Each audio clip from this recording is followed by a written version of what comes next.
Friends, चलिए जानते हैं आत्मविश्वास बढ़ाने के 7 नायाब उपाय। आर्या ने फैशन डिजाइनिंग का कोर्स कर रखा था।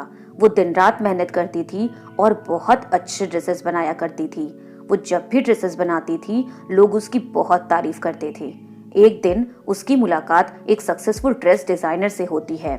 उसने आर्या से कहा, आर्या, क्या तुम्हें पता है कि तुम एक बहुत बड़ी डिजाइनर बन सकती हो, क्योंकि तुम्हारे कपड़े बहुत अलग और खूबसूरत होते हैं। तुम कुछ शुरू क्यों नहीं करती खुद का? इस बात पर जब आर्या ने कोई रिस्पॉन्स नहीं दिया तो डिजाइनर ने आर्या से बात करने की कोशिश की। फिर कुछ समय बात करने के बाद डिजाइनर को पता चलता है कि आर्या के अंदर थोड़ी शाइनेस है। वो थोड़ी शर्मीली है और बात करने में थोड़ा घबराती है।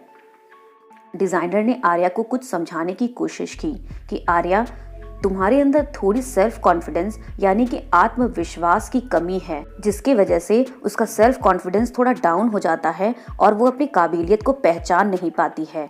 डिजाइनर ने आर्या को समझाने की कोशिश की कि आर्या, तुम्हारे अंदर आत्मविश्वास की कमी है, जिसकी वजह से तुम आगे के लिए कुछ सोच नहीं पाती हो। इस बात को आर्या ने स्वीकार किया और पूछा, मैं कैसे अपना सेल्फ कॉन्फिडेंस बढ़ाऊं, अपने शर्मीलेपन को कैसे दूर करूं। इस बात पर डिजाइनर ने आर्या को समझाया कि आर्या, इस दुनिया में जितने भी सफल इंसान हैं, उनके पास जो सबसे खूबसूरत चीज है जो उन्हें हमेशा ऊपर लेके जाती है, वो है उनका सेल्फ कॉन्फिडेंस यानी कि उनका आत्मविश्वास।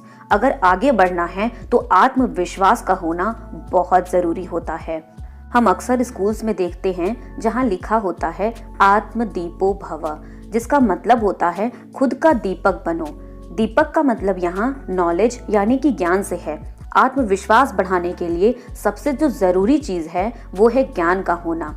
अब यहाँ ज्ञान का मतलब ये नहीं है कि दिन भर न्यूज देखते रहें और बहुत सारी किताबें पढ़ना जरूरी है। ज्ञान का मतलब है आप जिस भी फील्ड में हैं उसके बारे में आपको अच्छी नॉलेज का होना बहुत जरूरी है।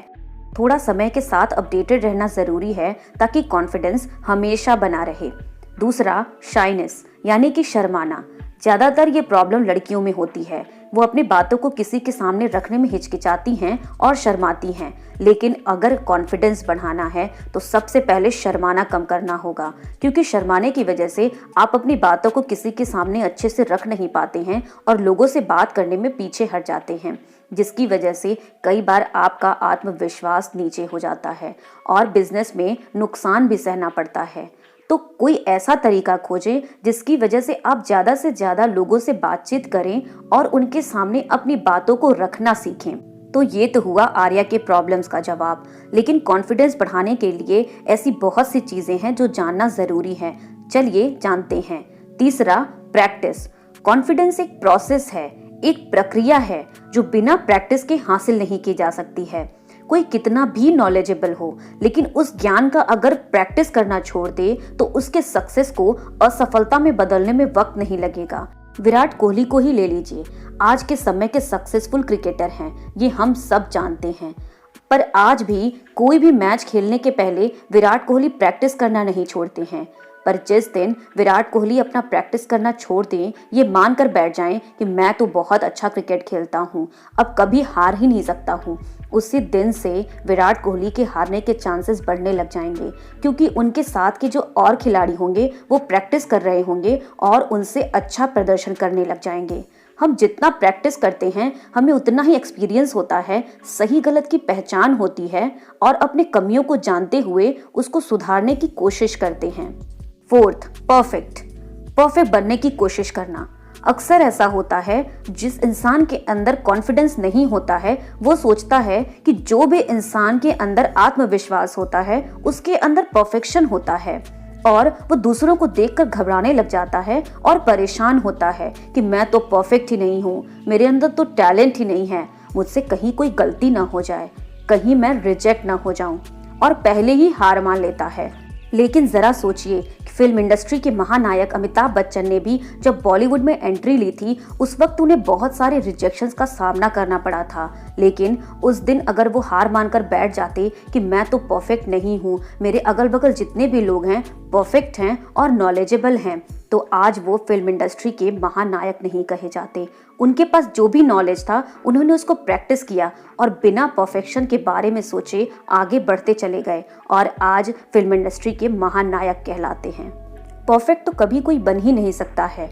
इस बात को दिमाग से निकाल दीजिए कि सफल होने के लिए या कॉन्फिडेंस को ही बढ़ाने के लिए परफेक्शन का होना जरूरी है, ऐसा बिल्कुल भी नहीं है। 5th, कंपेयर करना।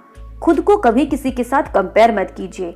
जब भी कॉन्फिडेंस को बढ़ाने की कोशिश करेंगे तो ये एक नॉर्मल सा चैलेंज होगा। आप लोगों को खुद के साथ कंपेयर करने लगेंगे, लेकिन इस बात को समझने की देरी है कि हर एक इंसान की अपनी रहनी है, अपनी प्रकृति है, अपने स्किल्स हैं, बाउंड्रीज हैं, टैलेंट हैं और एरियाज हैं।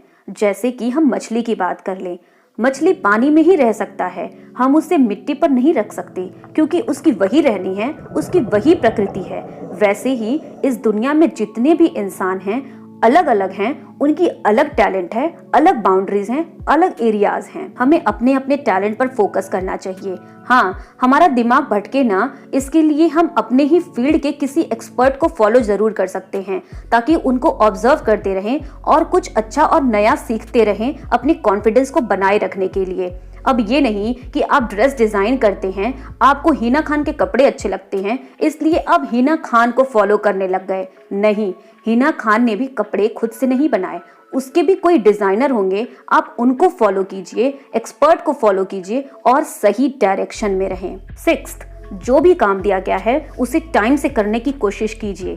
जब भी आप टाइम से काम करने लग जाते हैं, आपके सामने वाला आपसे खुश होता है, आपको अप्रिशिएट करता है, जिसकी वजह से आप पॉजिटिवली ग्रो करते हैं और हमेशा कॉन्फिडेंस में रहते हैं। लास्ट और सबसे जरूरी, फिजिकली फिट रहने की कोशिश कीजिए, क्योंकि जब भी हम फिजिकली फिट रहते हैं तो हमारी बॉडी लैंग्वेज अट्रैक्टिव होती है और हमारे अंदर एक पॉजिटिव एटीट्यूड होता है, जिसकी वजह से हमारा कॉन्फिडेंस लेवल हमेशा हाई होता है। हेलो हाय, आप है शिखा सॉल्यूशन निष्ठा के साथ। कृपया लाइक, शेयर, सब्सक्राइब करें और बेल आइकन दबाना बिल्कुल ना भूलें। Thank you.